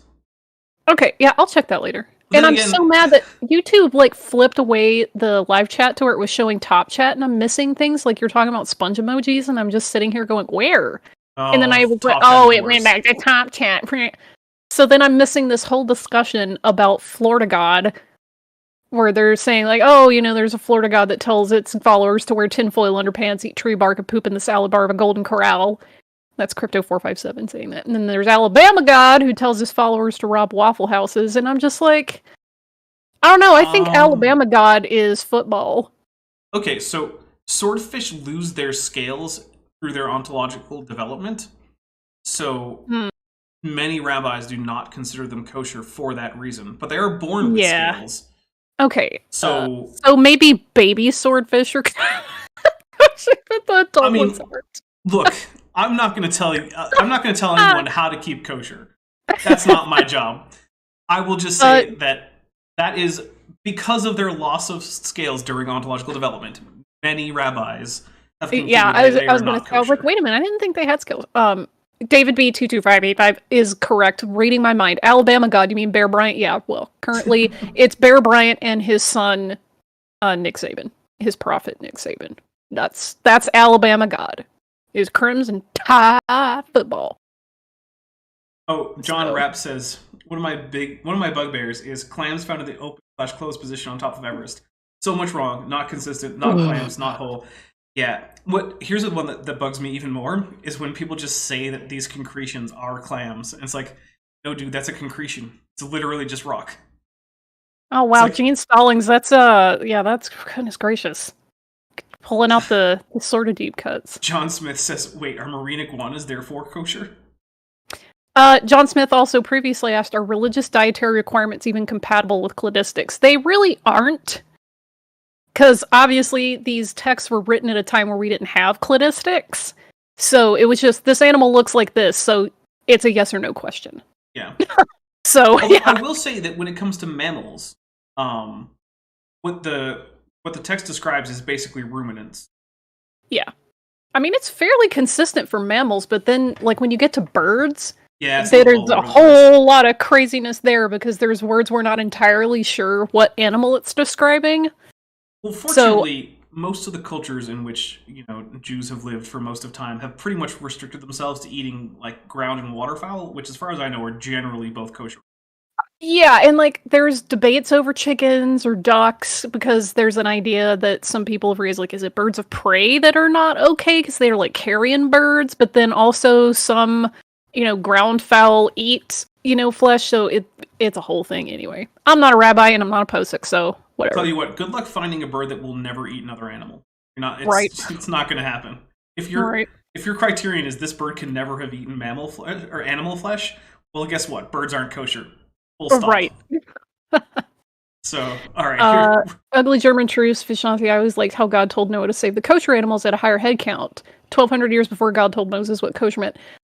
Well, that's another theological thing. There's this idea that the laws were already in effect. They were just orally transmitted, and then, like, the enslavement or something in Egypt happened, and people really weren't doing it for 400 years, so Moses had to get the reminder, but whatever. That's off on a rabbi trail, so. All right, we're going to play. Now that we've had a nice discussion about kosher dietary restrictions. Right. Also, fun thing, things that are kosher are halal. The reverse is not always true. Correct. Explosion within the fossil record, like I said, that represents nearly every major phyla of life known to man. What are the minor phyla? The minor phylum? Well, by saying major phyla, he implies that minor phyla must exist. So which ones are they? Are they the ones that just... the world? Look, the minor phyla are the ones that conveniently don't show up in the Cambrian. That's probably just what it means if you were to push him on that. The major phyla. Okay. Goodness. Suddenly, without those evolutionary precursors leading up to it. We already said this. Now again, this Cambrian explosion that we're talking about comes together right here where we see that exact same thing we just talked about, the Great Unconformity. So except where it doesn't, like other places around the world. So, and just remind me again, are all of those different types of rocks formed in fast-flowing water? No, actually. The next layer up, the Bright Angel Shale, is absolutely not formed in fast-flowing water. Which is why I'm hoping we get there. Because I really want to talk about the Bright Angel Shale, because it is not flood rock. Like I said, the Tapete Sandstone, like if you wanted to argue that's flood rock, I'd be like, I'm not sure that that's right, but like I'm not going to sit here and be like, no, it couldn't have been. It's not normally Liz D says minor phyla are the ones that arose less than 18 years ago. Nice. What we find is an explosion of erosion coinciding with this Cambrian explosion. And they call it the... See, they all rhyme, so it works. The Cambrian explosion of life, because it's as if life just suddenly bloomed into existence. It's as if life had a sudden magic leap forward. So this Cambrian explosion we're talking about is a major... Pause. There it is. Kuptu says minor phyla are the ones that found gold in the Nar Hills. But holy crap is the Cambrian explosion, not the explosion of life onto the scene. It just isn't. There are much You expect much a younger older creationist fossils. to know any basic concept about biology? Yeah. Like, 'cause you just think that's the explosion, that's the biological equivalent of the Big Bang, that's the thing that started it all, baby. Honestly, in some cases I do, because I know of young Earth creationists who know about Precambrian, like, stromatolites or something. Or, like, if Peter were here, I would expect him to know that there are fossils below the Cambrian. I mean, hey, it's that triangle again, just saying. Pick two. Yeah. Alright, well, this guy doesn't seem to be picking either well-informed or honest. He just decided to Yeah. go with just young Earth creationist and forget about Good. either being honest or well-informed. History to not only geologists, but also to evolutionary biologists. Again, it's one of the biggest mysteries in evolutionary biology, second only to It's really not, though. It's not really a mystery. how did life actually get its start? That's Oh a bit my of a goodness. mystery. It's not as big of a mystery as he might want you to think, and it's also Har not, har har, abiogenesis, therefore Bible. yeah. It's also not a question of evolutionary biology. Because evolution can't start until after life. Or life, not technically evolution. But of course, like most creationists, when this guy says evolution, he just means all of science that shows that his ideas about the world are wrong, which is basically all of it. Yeah. We still can't figure that one out. What's the spark that created life? Maybe it was a spark. They still can't Maybe it was quite a get spark like in Frankenstein. Maybe it was a spark plug. Alien spark plug dropped in the ocean. Boom, life. Okay, yeah, about it. that one. So when we look at this, you begin to see these two things come together at the exact same moment in time, the exact same location. You know, if by that you mean billions of years apart, and there's no evidence in the same location, but sure, yeah, why not? Well, I found him in the Grand Canyon. That's the exact same location. Therefore, The Grand Canyon is where life started, everybody. yes. Oh, world- goodness. Why does this man even exist? What is the point of you, sir? I guess the point is to lie to church people so that he can get money for his tours. And to be fair, I'll bet he really Yikes. likes his job, because I would like that job. Like, if my job were just go around giving people cool tours of the Grand Canyon where I can say whatever the heck I want. Man, look, there's some things I would do for money, but sacrificing my integrity like that is not one of them. Yeah, I guess I would feel guilty about that. Because, I mean, honestly, it would be easier to have a Young Earth Creationist channel. I could say literally anything as long as it can, like, the basic ideas of Young Earth Creationism. It doesn't matter if I'm right or wrong. People just eat it up. I mean, you know that I know enough about, like, the fringe sects of Christianity to start a parody channel that would absolutely be Poe's Law in effect, and people would take it seriously and get, like, a bajillion followers. I would watch that. Yeah. Honestly. I would watch that. John Rapp says the Cambrian explosion should have been called the Minor Bang to be consistent with bad science names. The minor bang. We call Big it Bang, the- Small Bang. There's the big bang, the small bang, the bang. The All right. So what are you gonna do about it, Bang? I'm walking here, bang. Oh, Walker, what do you want from me? All right. Wide, massive worldwide erosion, and massive explosion within the fossil record. Some of which is kind of true. But if you think about it, what are fossils? Oh, this is an easy one. Fossils are the remains of organisms, generally speaking, body remains, although, you know, other definitions can be a bit broader, that are over 10,000 years old. Or remnants of those remains. For instance, Do they rock have to be casts. permineralized? They do not. Okay. Now, we talk about fossilization, by which we mean basically permineralization. Those terms are often used interchangeably, but technically, if something became permineralized, but it's not 10,000 years old, it's actually technically not a fossil. If it isn't permineralized and it's more than 10,000 years old, then it is technically a fossil. John Smith says, did sexual reproduction even exist in the Cambrian already? If not, it wasn't a bang. So it almost certainly did exist, because among the various groups you find there, sexual reproduction seems to be basal to a lot of them. So there were, in fact, already things sexually reproducing. Now, how many of them were using internal fertilization with an intromittent organ that could be referred to as some kind of banging? Probably not a lot of them. So, you know, do with that information what you will. Are they living things or are they dead things? They're actually Fossils? Yeah, dead. dead things. They were once living, they're now Yeah. dead, and they're All buried dead. together. In fact, it's the exact thing you'd expect to find if we did have a global flood. No.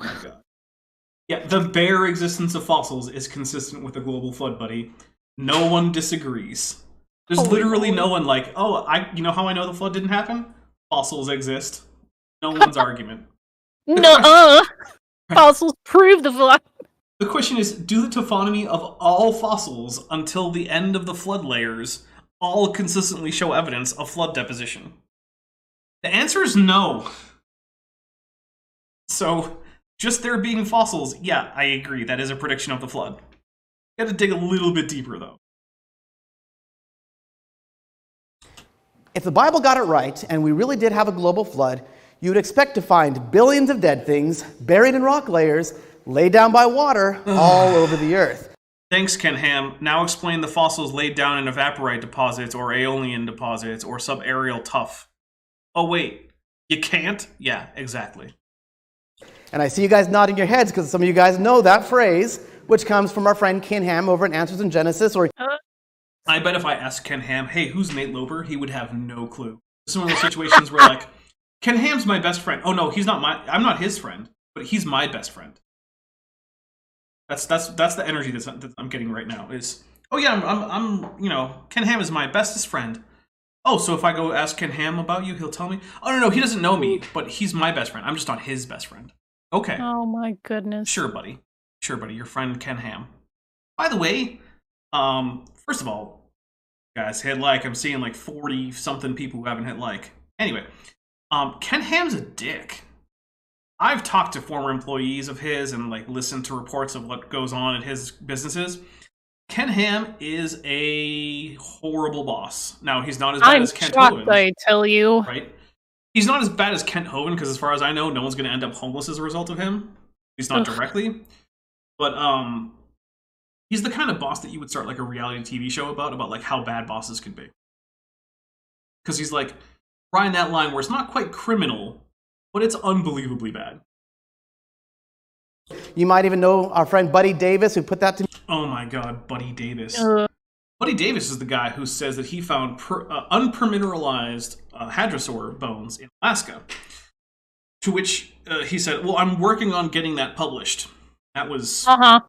Sure 30, you are, buddy. 30, 40 years ago. So far, not a peep. Not a peep. Weird. Oh yeah, they were so light. They were like fresh bones. Hey, buddy. And I say buddy because that's his name. Music. They've both been through the Grand Canyon on river trips with us, actually. So billions of dead things buried in rock layers. Boy for €2 says AIG is Ken Ham in a bag. It's true on so many levels. So many levels. Laid down by water all over the earth. Okay, so I mentioned earlier, like aeolian sandstone or evaporites or subaerial tuff. Let's talk about a few of those things. Because all of them preclude a flood as their cause. So aeolian sandstone is wind-driven sandstone. So normally when we think about sandstone, we think about sand being deposited by water, whether it be an ocean or a river or a lake or whatever.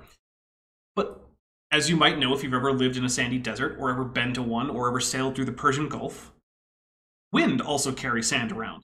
In fact, I remember being on a ship in the Persian Gulf and sweeping up literal sand dunes from inside the ship. Yeah, that was fun.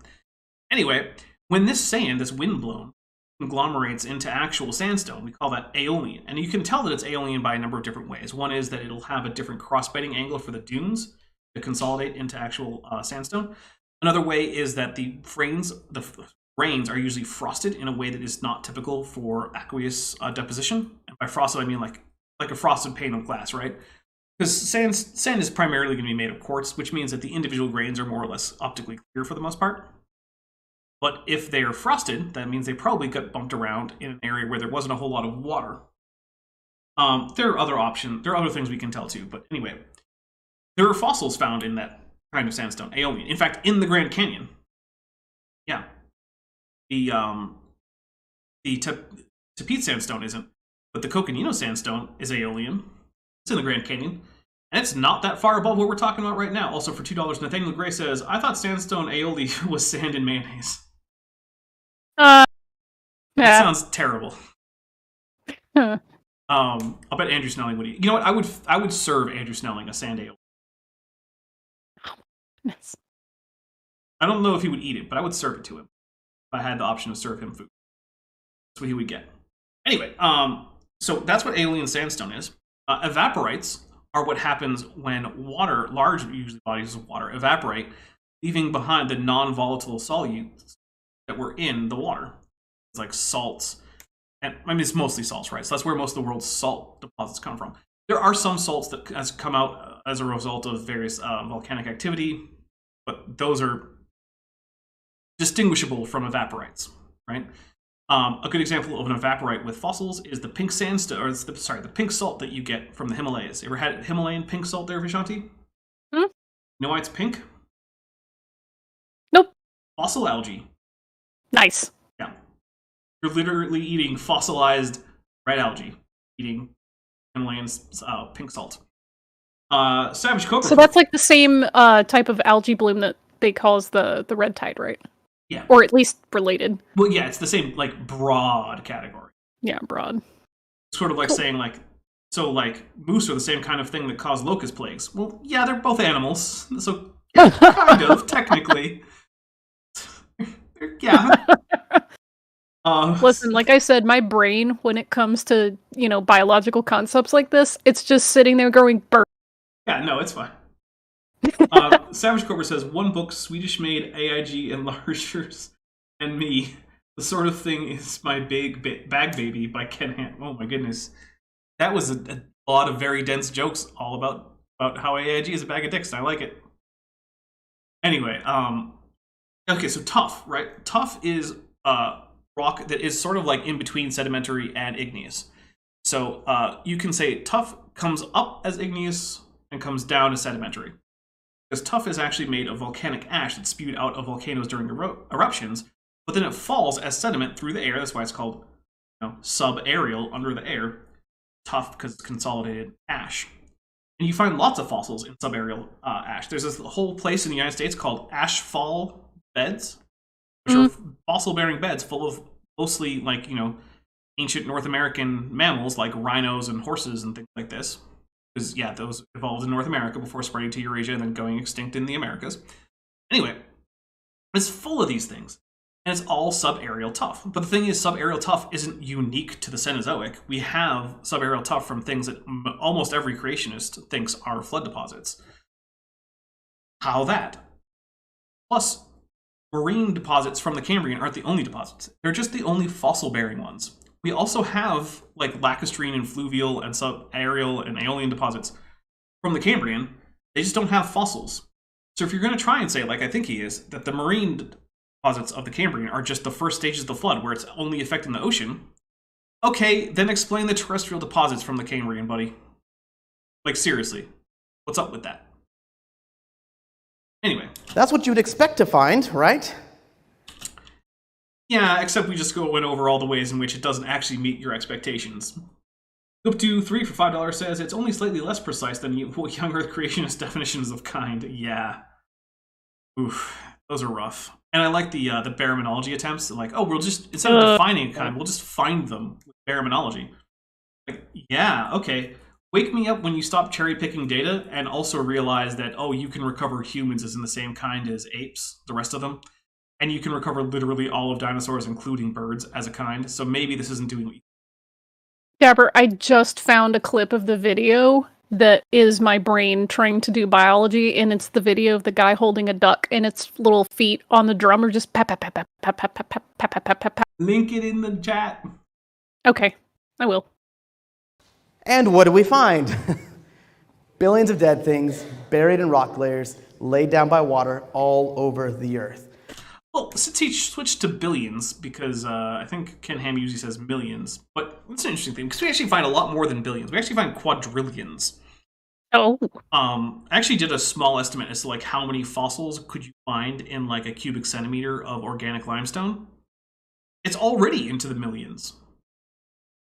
Yeah, all you had to do for that is find the approximate volume of a large coccolithophore and then divide 1 cubic centimeter by that volume. Turns out it's millions. Yeah, because they're tiny single-celled algae.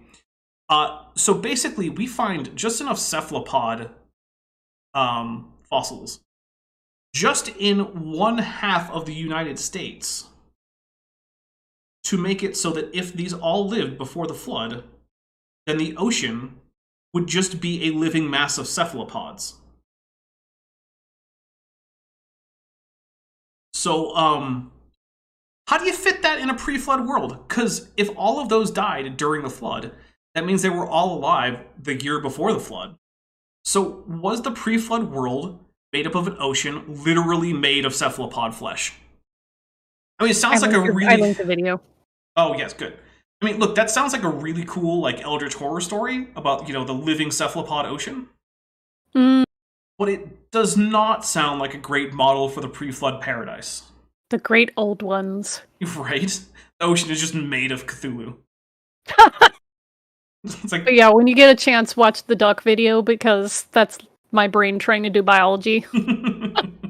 Pep, pep, pep, pep, pep, pep. Nathaniel Gray says, is pumice tough? No. So pumice usually is actually larger pieces of what then kind of turns into ash. It starts out, now this is me trying to remember this correctly. It starts out actually as molten material and not just already as ash. And then as it goes up, the gases inside expand into little pockets inside of it, and it cools rapidly because it has a lot of dissolved gas. And it comes down as a single chunk of very light stone. Tough actually is what happens when tiny pieces of ash are actually cemented together later on as they lithify. Whereas pumice is directly turned to stone as it's falling. But again, I'm not a geologist, so, you know, take that with a grain of salt. All right, here we go. Oh, wait, I forget. For some reason, the play button is working. I have to use the space bar. The fossil record we have around the world is not a record of evolutionary progression. Oh, that's going to be a whole other citation needed, my man. Mm. But, yeah, okay. It's a progressive record of the flood, as the flood waters are rising higher and higher and higher and inundating ecosystem and environment after environment. What we see, the fossil record, really truly is a record of the flood. Okay, so again, with those terrestrial Cambrian deposits, which we definitely have, what's up with that? Weird, isn't it? Also, weird how we have marine deposits from the entire geological column. Like, have shallow marine from the Cambrian, from the Ordovician, from the Silurian, from the Carboniferous, from the Triassic, from the Jurassic, from the Cretaceous, from the Paleogene, from, like, all of them, right? They all have shallow marine deposits. Why is that? Were there just a whole bunch of really high elevation seas in the Cretaceous? And the answer is, I've actually heard creationists say yes. Yes, there were just mountain seas, apparently, that had whales in them conveniently. Which is why we don't find whales mixed in with the mosasaurs, because mosasaurs lived in the foothill seas. Whales lived in the mountain seas, high up oceans. Because that's how giant bodies of water work. They just exist in the mountains. Why not? Oh, right, because that's completely insane, that's why. Heroes Rex for $2 says, hey, I think I've seen that Goodness. Trying to make this an R-rated stream. I see what you're doing. All right, here we go. Oh, I keep forgetting. I can't use the stupid space or actual play button for some reason. I have to keep using my space bar, and I hate it, and I don't know why, and this has never happened before. Now even it is a worldwide watery graveyard from that catastrophe. Except for the parts that aren't watery, but you know, hey, who cares about that, right? And again, it coincides with the exact same moment in time. So this... I'm sorry, the whole flood coincides with the exact same moment in time? What does that even mean? Is that a sentence? Oh, Kiana says, we're whales above the firmament? I mean, look, the Bible says that the firmament was put in place to keep the waters above the firmament from the waters below the firmament. So you know what? Why not? Sky whales confirmed. Cambrian explosion, a major mystery to geologists, also a major mystery to biologists. So look, it's not to either. Looking at, actually, we look at the millions of years in the making, whether it comes with geology or evolutionary biology or astronomy, believe it or not, its foundations, its originations starts in geology. That's where the ideas of millions of years first started coming about.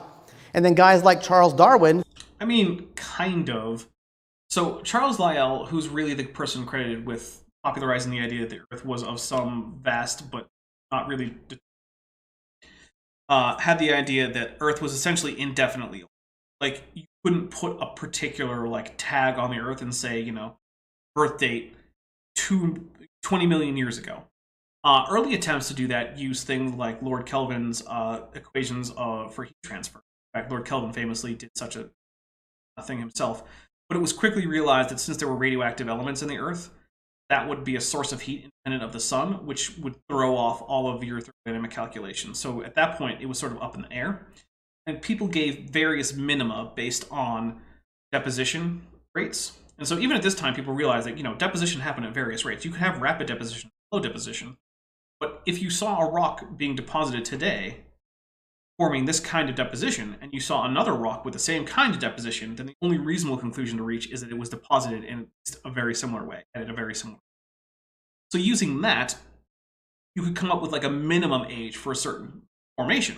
But the problem then came with when there's unconformities. How long did that erosion persist for? Or was it even one event of erosion? Because remember, if you have one event of erosion, then another event with deposition, and then another erosional event that erases all of that deposition, and then maybe even erodes farther into the original erosional event. And then there's more deposition, which doesn't later get eroded. To the eyes of a geologist, that's indistinguishable from one erosional event. So you don't know how long erosion events take. So every time there's an unconformity, at least until we have things like radiometric dating, you just have to say, I don't know, it was a while though. So Charles Lyell basically is the person who said that, yeah, the Earth has to be very old. It's physically impossible for it to be otherwise. But he did not introduce a firm age to the Earth. He was just it's really old. I don't know. So, also, Charles Lyell, lifelong devout Christian. Just putting that out there in case it ever comes up that Charles Lyell wanted to disprove the Bible. Because, no, he did not. In fact, he actually, despite the fact that he helped Darwin publish Origin of Species, he didn't actually like the theory of natural selection, and he actually held on to species fixity until several editions past the first edition of the Origin of Species. By the time of the sixth edition, which is the last edition of Origin of Species, Charles Lyell had come around to saying that, yeah, species fixity was probably wrong, a note that Darwin celebrated in his chapter 9.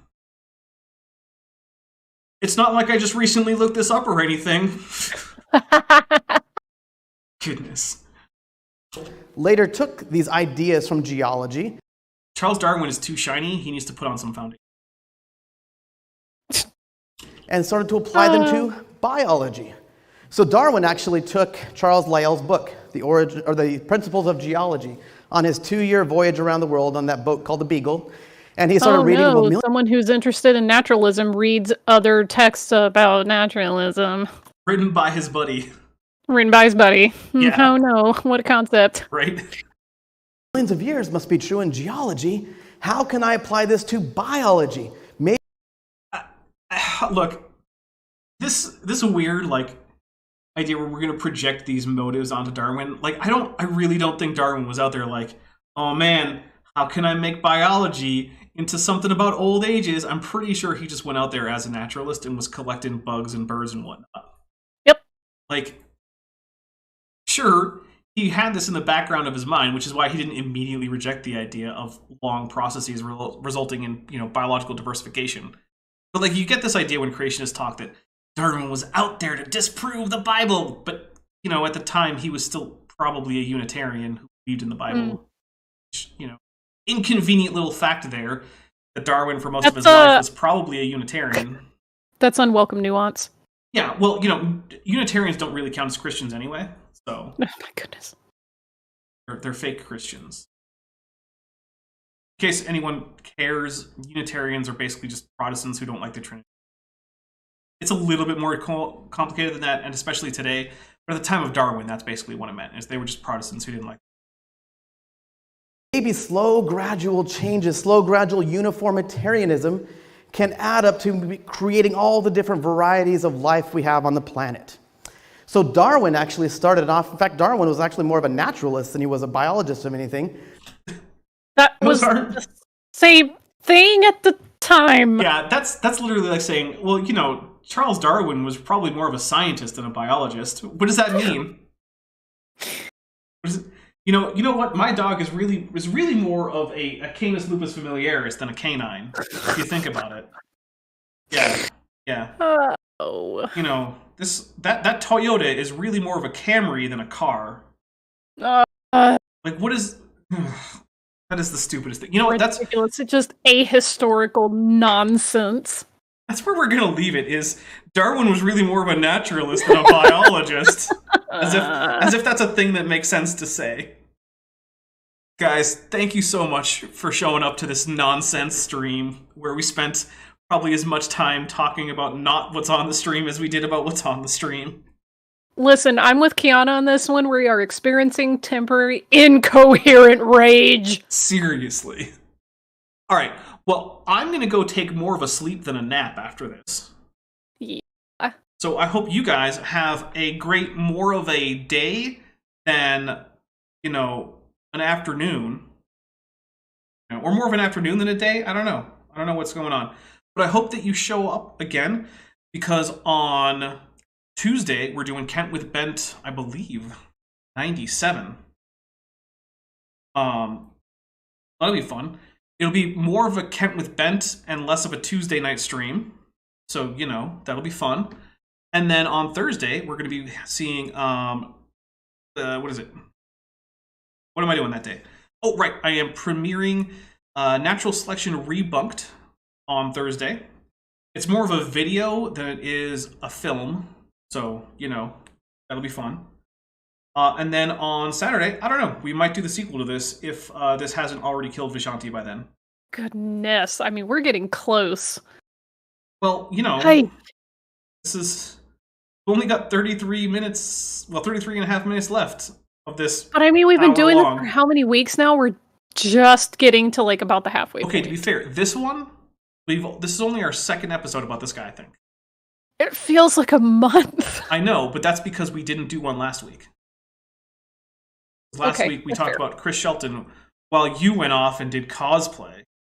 Oh no, like having a cool fun. Person. Yeah, you're not allowed to have fun. Look, it's like Matt Powell said, you're not allowed to have fun, all you...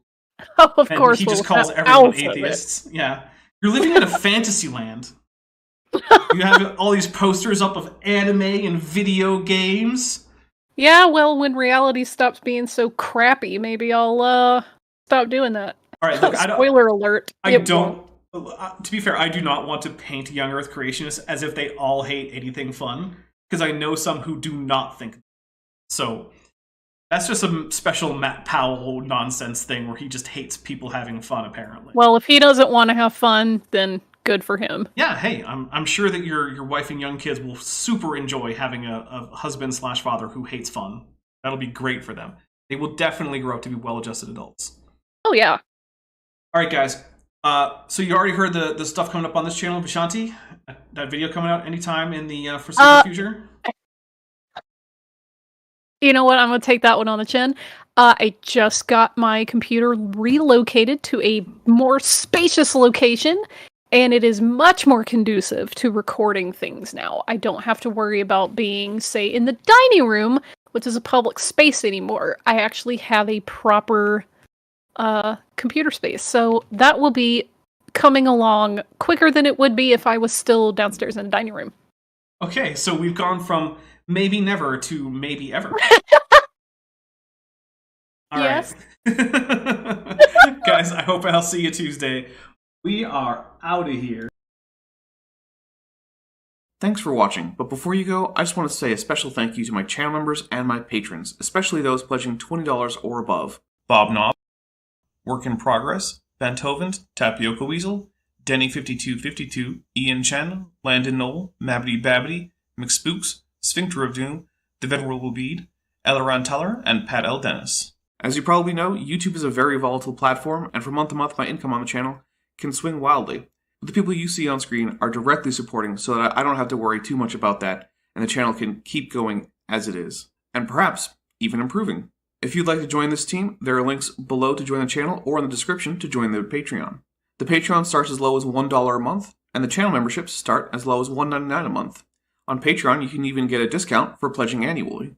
If you do decide to pledge, you'll get access to an exclusive Discord server just for channel supporters, as well as early access to all of my pre-recorded videos, often up to 2 months in advance. Higher tiers will unlock even better perks.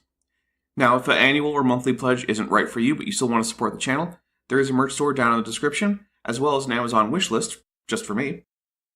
And if financial support isn't something you can or want to do, then if you still want to help out the channel, please just like and share these videos and make sure you comment on them. It really helps the channel out. Thanks again for watching.